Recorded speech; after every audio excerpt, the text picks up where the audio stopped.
This is the weekly Global Sailing Highlights show, World on Water, May 23, 2025. Our videos have been published in the last 7 days, and the World on Water has been on YouTube weekly since 2008. Construction on the Swan 128 yacht began in 2022, with the yacht seen for the first time in 2024. In October 2024, Be Cool entered the painting stage of her construction, where her carbon composite was coated to further augment her sleek lines. As the largest inNautor Swan's Maxi range, the Swan 128 yacht features exterior design by Micheletti plus partners, interior design by byMisa, Poggiand, naval architecture penned by long-standing collaboratorGerman Frers. We consider the new Swan 128 the ultimate expression of our evolution, said Giovanni Pomati, CEO of Nautor Swan. She combines the purity of our design lines with comfortable interiors and a wide use of advanced technologies. We are truly proud and see this yacht as a benchmark in the world of Maxi sailing. The Swan 128 takes inspiration from her smaller sister ship the Swan 108, with optimized qualities.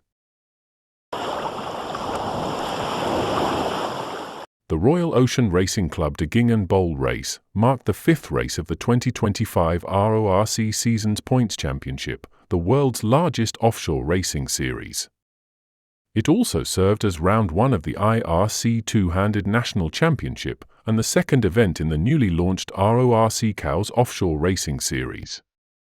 With the hottest May in over 30 years, 71 teams took part in the race in sparkling conditions. Tomorrow we're starting off on the Gingen Bowl race. We're going to give it 100%. The forecast is looking very light. There's so much competition. Anyone can win it.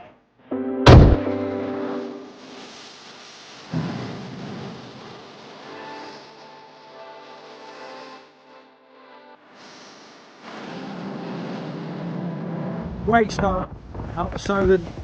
We were having a really good race. We're set up very much as a two-handed boat. You get to do all the roles, you get to know every element of the boat. Generally got one person that's probably more involved in the bow work, and that's me. And I quite like that aspect of it. I like to get off the boat absolutely destroyed, knowing that I've really given it my all. My name is Jerry Trontoso, and my boat is Long Courrier Arkea 43.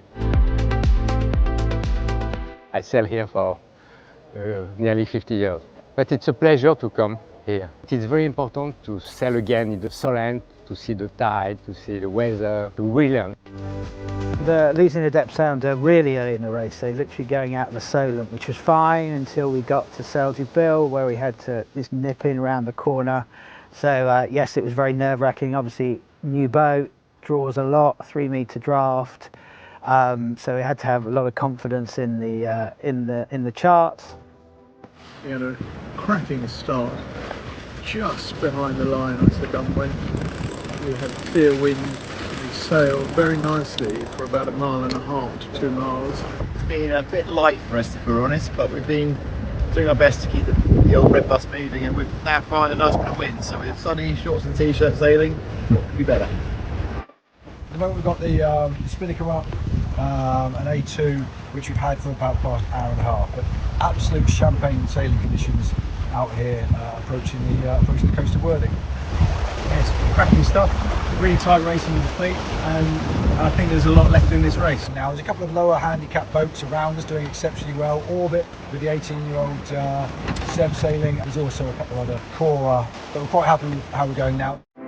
From the Griffin project for me, it's my first steps into offshore sailing, and certainly as a navigator. We jumped into a 3600 for the first time this year, and we're against some really experienced, really good offshore sailors in the boats. And I think that what's really nice for us is to be able to line up against them and figure out, okay, what modes are working, what isn't. There's a lot of figuring it out together. Like, we're all on our initial steps in this, and it's nice to be in an environment where everyone's supportive and looking to get to learn off each other as much as we can.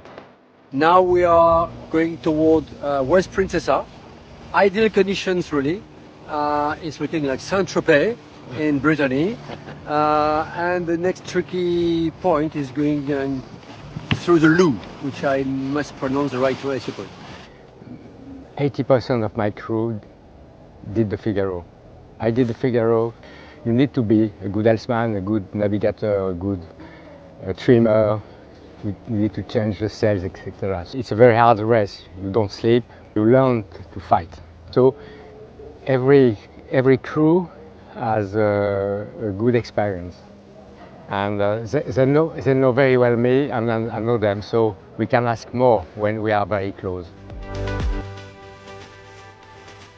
The first race we've done, it's been a long time coming. We bought the boat from Japan almost a year to the day. So getting it here, doing a refit, getting her ready for offshore races. She'd never done an offshore race before, so we had to prepare her and get her ready. It was fantastic to cross the line. It was a feeling of great satisfaction, especially in the first race.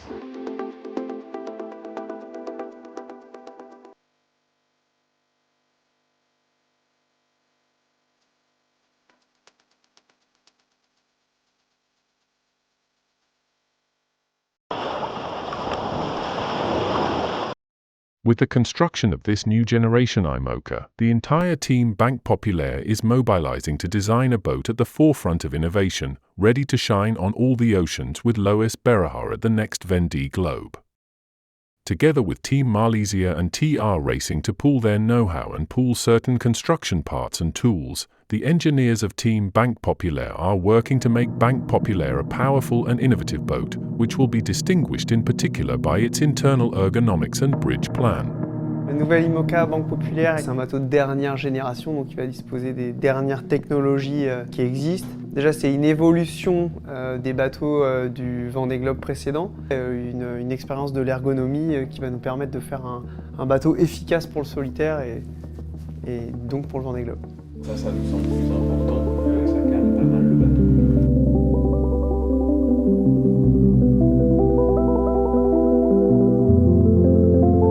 L'idée, c'était de se regrouper pour être plus fort dans les études. Forcément, ça lance une dynamique qui nous permet déjà d'avoir une force entre les trois teams. C'est sûr que c'est rassurant de savoir que voilà, on part sur un concept avec voilà, des gars qui ont déjà fait la boucle plusieurs fois et donc qui font confiance à ce design, à cet architecte et à ce process. On est dans le bureau d'études de Banque Populaire avec Paul Philibert, donc, qui est ingénieur architecte naval. Il y a une super synergie entre les trois équipes, donc on échange beaucoup pour avoir un bateau qui est plus optimisé, plus fiable et du coup plus performant au final. Il y a des idées qui émergent qu'on n'aurait pas si on était tout seul. La structure carbone, l'enveloppe composite, la forme de coque, c'est la même chose. Par contre, l'ergonomie du plan de pont, les manœuvres, les winches, l'ergonomie intérieure pour se reposer, les sièges de veille, etc. Ça, on a voulu vraiment modifier et mettre ça à notre patte Banque Populaire pour que Loïs se sente parfaitement bien dans son IMOCA. Donc on utilise toute cette expérience skipper chez Banque Populaire, l'expérience des navigants, donc comme Sébastien Josse, Armel, aussi l'expérience de tout un team. Un cockpit protégé, oui, mais quand même avec une vision sur l'extérieur, une bonne vision des voiles, une multitude de facteurs à prendre en compte. Commencer à travailler sur des outils comme voilà, la réalité virtuelle dans un casque pour modéliser le cockpit et le bateau à échelle 1. On fait en ce moment pas mal de simulateurs pour s'entraîner à trouver les réglages optimum du bateau et qu'une fois qu'on aura le bateau vraiment entre les mains, on puisse partir d'une base qui est assez proche des réglages optimum du bateau. L'objectif, c'est d'avoir le bateau le plus performant possible, d'avoir une ergonomie faite de telle façon qu'on puisse l'exploiter au maximum de son potentiel et le plus longtemps possible, enfin à l'échelle d'un Vendée Globe. L'objectif, c'est le Vendée Globe.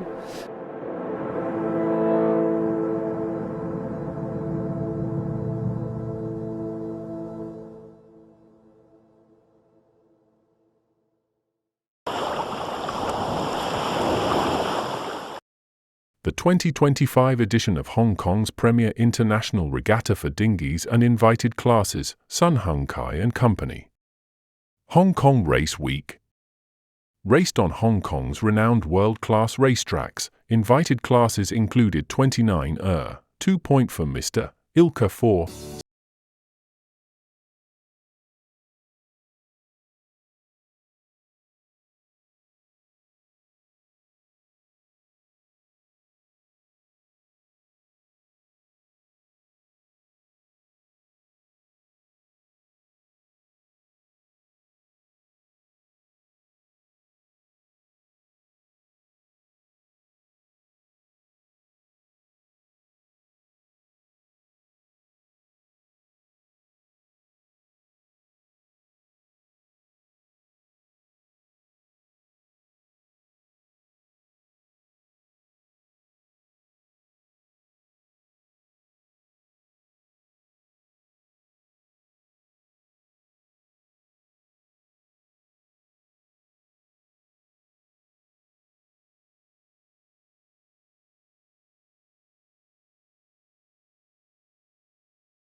Green Fleet's about introducing people to racing, getting them confident, practice, having fun and wanting to be in the sport for the long term. So 15, 16 boats on the course, very exciting.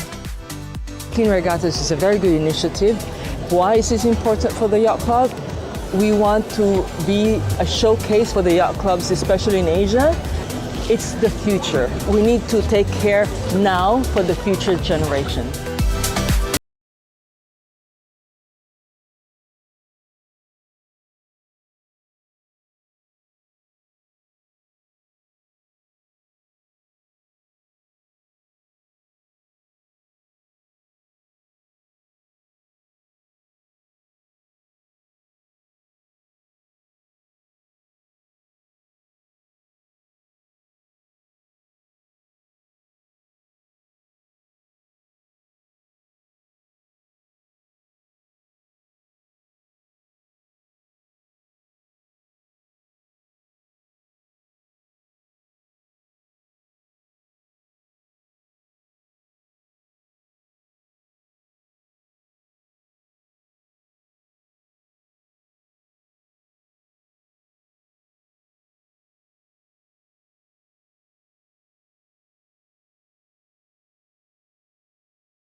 Two months from the launch, things accelerate behind the scenes of Team Actual.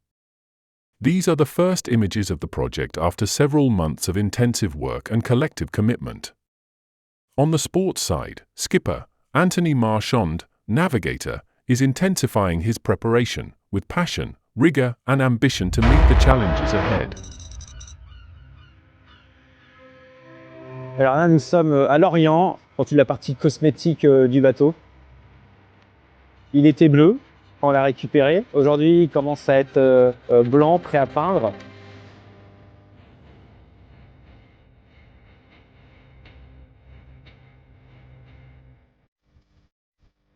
C'est une phase qui est cosmétique, mais ce qui nous permet aussi d'apprendre tout doucement comment a été construit ce bateau, s'approprier un peu la machine.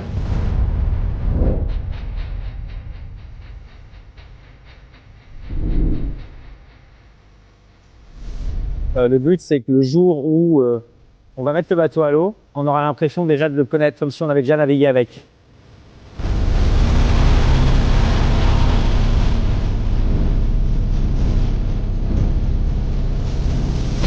J'ai besoin de passer pas mal de temps avec l'équipe, pas forcément que tirer sur les écoutes, les ficelles et le faire avancer vite. C'est s'il y a un problème à bord, essayer tout de suite de cibler d'où vient le problème, donc il faut connaître le bateau pour ça.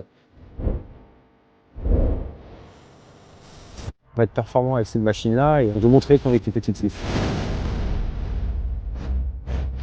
On navigue un petit peu, donc on a la chance d'avoir l'ancien bateau au ponton à la Trinité sur mer, que ce soit avec des navigants professionnels ou avec l'équipe technique.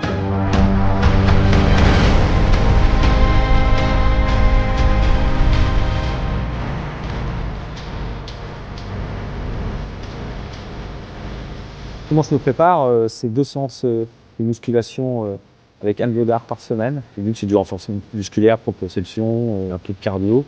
Et j'accompagne souvent avec du sport un peu plus plaisir, VTT, vélo de route.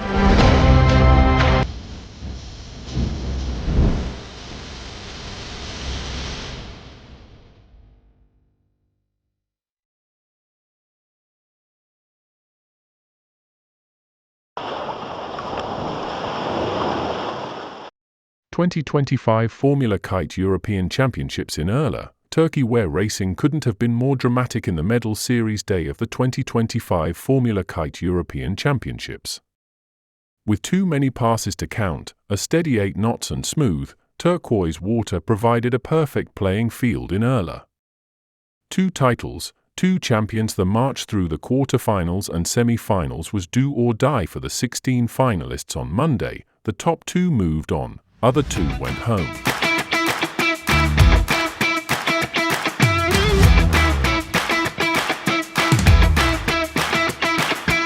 Racing could not have been more dramatic in the grand final of the 2025 Formula Kite European Championships, and now we have our champions. There were too many passes to count as the steady 8 knots and smooth turquoise water provided a perfect playing field in Urla. The march through the quarterfinals and semifinals was do or die. Top 2 moved on, other 2 went home. In the men's fleet, Switzerland's Gianandrea Staggiati was the last man standing from the quarterfinals, making it all the way to the grand final. He was joined by Cameron Marimonides of Greece, who made it through the semifinals. Italy's Riccardo Pianosi started the first to 2 wins grand final with 1 win, a reward for dominating the qualifying series. He won the first race, he's the champ. But his antagonist, Max Mader of Singapore, was looking for a fight, waiting all afternoon for the final. It didn't take long for them to clash. In the first rounding of the grand final, all 4 riders dove into the weather mark, shoulder to shoulder, and Pianosi's kite just folded over Mader's. Referees flagged the incident and reviewed drone and camera footage. It was a penalty for Pianosi and a win for Mader, putting them both on match point heading into race 2. Despite a late charge by Staggiati, Mader held off a final gamble by Pianosi on the final downwind leg and floated 2 elegant jibes with the precision of a surgeon to win the Open European Championship, while Pianosi in second was crowned the European champion. Staggiati is the European silver medalist and Marimonides the bronze medalist. Lauriane Nalot of France and Lily Young of Great Britain waited patiently in the grand final for Lisa Caval and Catalina Turienzo, who blitzed the quarter and semifinals together to make it to the finals. Turkey's Darren Atakan had her hands on a ticket to the grand final, running second in the semifinals on the last downwind until a small but painful crash dashed the locals' hopes for a podium finish. Leading into the finals, Nalot had 1 win already and could take the championship in the first race. After a cramped start, she was pacing the fleet all the way around while Young took up a familiar place on her heels. And that's where the Brit pounced. A rough whitewater streak shot from Nalot's foil after the first leeward mark. Something was caught, and she struggled pumping her board. She freed it, but Young made a pass. The 2 were glued to each other on the final run until Nalot pressed Young into the corner, jibed first, and blazed over the top to take her 3rd European title. Young took the silver, and Caval the bronze, leaving Turienzo in 4th. That's a wrap for this European Championship. The racing could not have been closer, the weather was stunning, and the first senior championship of this Olympic cycle proved that the new kite and foil designs, new rules, and the same crazy drive from the riders is producing the best racing in the world.